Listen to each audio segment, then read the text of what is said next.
Julie Chrystyn has been up close and personal with the world's most eminent statesmen and global tycoons. She's a New York Times best-selling author, and her literary work has been featured in virtually all media from the Financial Times to NBC. What's fascinated Julie the most is the secret to life transformation, the it factor, that is the difference between thriving and merely surviving and living out your dreams versus living under the circumstances. And Julie, it's great to have you with us today.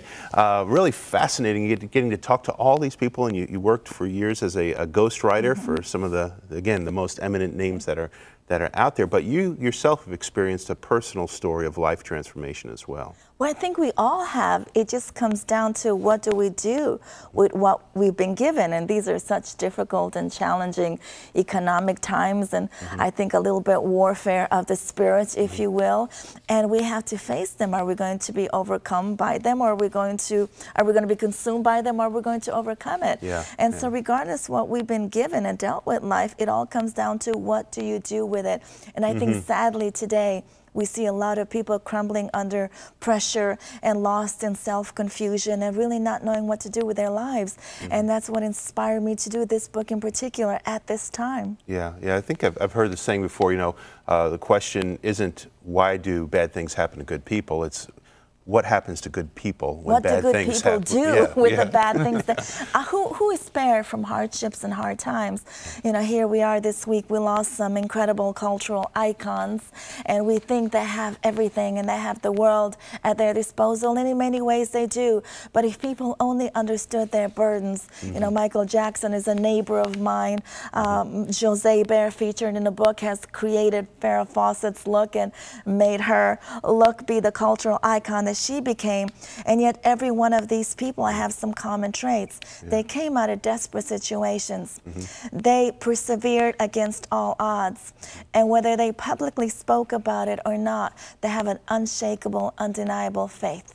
Some of them practice it, some of them don't think it's politically correct, but every one of them lives with it, knows who the source is, where it comes from, and they have a responsibility to live their life on purpose. And that's really what distinguishes these people and makes them so extraordinary. Now, the secret to life transformation, you know, some people have said, oh, it's like a sequel to The Secret, which was just, you know, kind of taking the world by storm. But there's obviously a huge distinction and difference. Absolutely. I was with T.D. Jakes in Dallas and Jackman Jakes last weekend, and he said, you know, the correct title should have been The Truth About Life Transformation, which I tend to agree with. You know, The Secret was a wonderful book, and many people were benefited by it, and I read it, and it has some very valid points. But we are not the source. We are here, and we have a purpose, but we are not the source.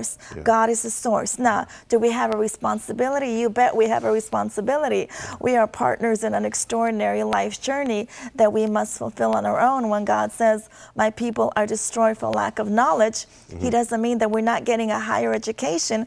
He's saying it's your stupidity. It doesn't sound nice or good, but we do have a lot to learn, and we do have to participate in turning our life around. And that's what I aim to do, not just with the instructional chapters and the way this book is written, but then with 12 of some of the most extraordinary people on the planet. We exemplify how they actually used the principles and made their life work, whether it's Supreme Court Justice Clarence Thomas or John Paul DeJoria of John Paul Mitchell Systems. He started his company when he was homeless, living in a car. He has $600 to his name.